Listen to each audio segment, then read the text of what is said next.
Shalom. A sétima lei da qualidade de vida é trabalhar os papéis da memória, reeditar o filme do inconsciente. Então, para trabalhar os papéis da memória, vamos ver algumas coisas aqui. Primeiro, descobrir os fenômenos básicos da caixa de segredos da personalidade, o processo de registro, arquivamento e utilização das informações da memória. Segundo, compreender a formação dos traumas, das zonas de conflitos inconscientes na memória. Terceiro, compreender o papel da emoção no processo de abertura do território, de leitura da memória e na construção de cadeias de pensamento. Quarto, usar ferramentas para reeditar o filme do inconsciente. Quinto, usar ferramentas para proteger a memória e filtrar os estímulos estressantes. Sexto, não entulhar a memória de lixo psíquico e social. Sétimo, utilizar processos para expandir a arte de pensar. Oitavo, cultivar o mais importante solo da existência, o solo onde nasce o mundo das ideias e o universo das emoções. Então, 3 coisas aqui importantes para a gente falar nesse momento. Primeiro, o registro da memória é involuntário.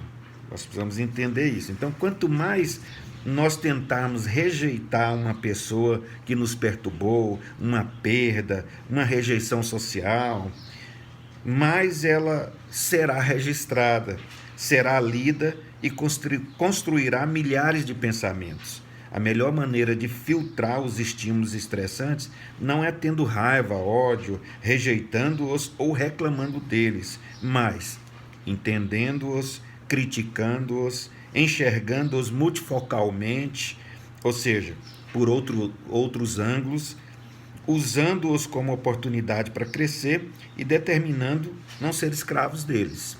A segunda coisa, a emoção determina a qualidade do registro. A emoção, ela determina a qualidade do registro, e quanto maior o volume emocional envolvido em uma experiência, mais o registro será privilegiado e mais chance terá de ser lido. Você registra milhões de experiências por ano, mas resgata frequentemente as experiências com mais conteúdo emocional, como as que envolvem perdas, alegrias, elogios, medos, frustrações. Onde as experiências são registradas? Primeiramente, na MUC. O que é isso? Memória de uso contínuo, que é a memória utilizada nas atividades diárias, a memória consciente. As experiências tensas são registradas no centro consciente e, a partir daí, serão lidas continuamente. Com o passar do tempo, à medida que não são utilizadas com frequência, vão sendo deslocadas para a parte periférica da memória, chamada de ME, memória existencial.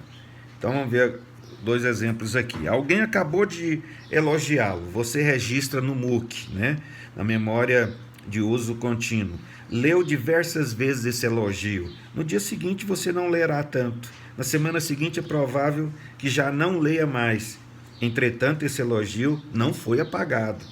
Foi para o território inconsciente, para a ME, memória existencial. Continuará influenciando a sua personalidade, porém com menor intensidade.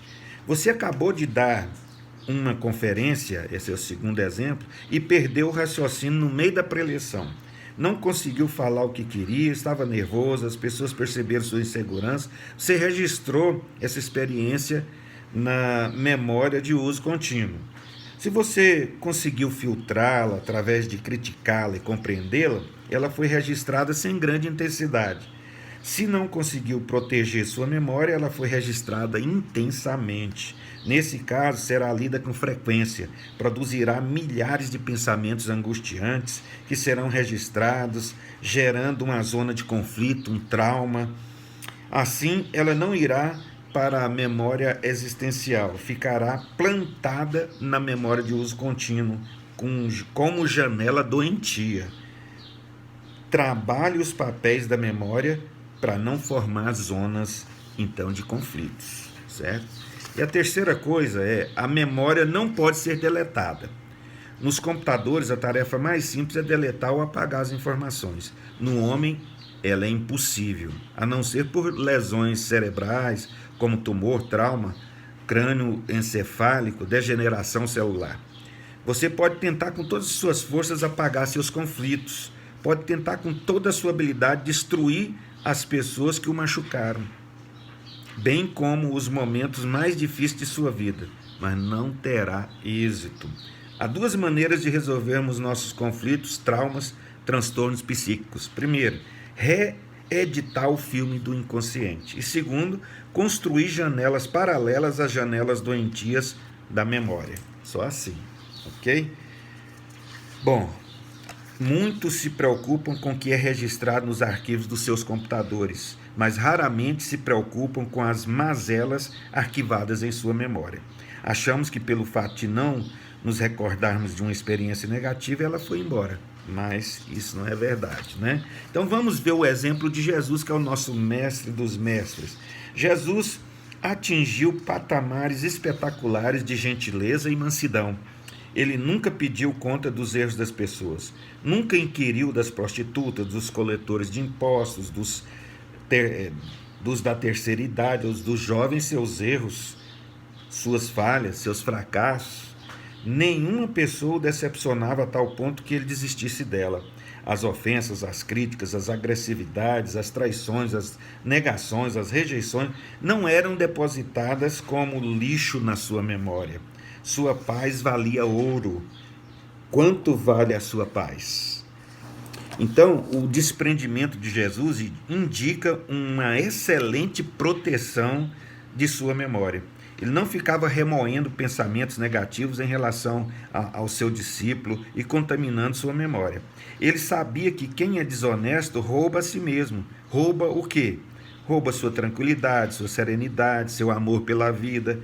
Queria que Judas aprendesse a pensar antes de reagir e valorizasse o que ele, o mestre, mais amava. Então, gente, a melhor maneira de bloquear o crescimento de uma pessoa é fazê-la passar por vexame público. Jesus não daria o nome do traidor, protegeria Judas. Eles insistiram. Então, mostrando uma humanidade admirável, em vez de acusar Judas, deu um pedaço de pão a ele. O traidor queria golpeá-lo, mas o mestre dos mestres queria saciá-lo. Sabia que ele tinha fome de paz. E aí nós nos tornamos traidores de nossa própria qualidade de vida, né? Veja que Jesus golpeou a ambição de Judas. Nunca alguém amou tanto, incluiu tanto, apostou tanto, deu tanta chance a pessoas que mereciam tão pouco. Infelizmente, Judas não conseguiu entender a linguagem do mestre. O fenômeno do alto fluxo começou a ler velozmente essa zona de conflito e produziu milhares de pensamentos sem autorização do eu, que por sua vez alimentou seu sentimento de culpa e o atormentou intensamente. Desse modo, o fenômeno de alto fluxo, que deveria gerar uma fonte de prazer, gerou um teatro de terror. Não foi autor da sua história, mas vítima dos seus erros. Infelizmente, contra o clamor de Jesus, ele desistiu de si mesmo. Então nós precisamos proteger a nossa memória a todo custo. Deus te abençoe.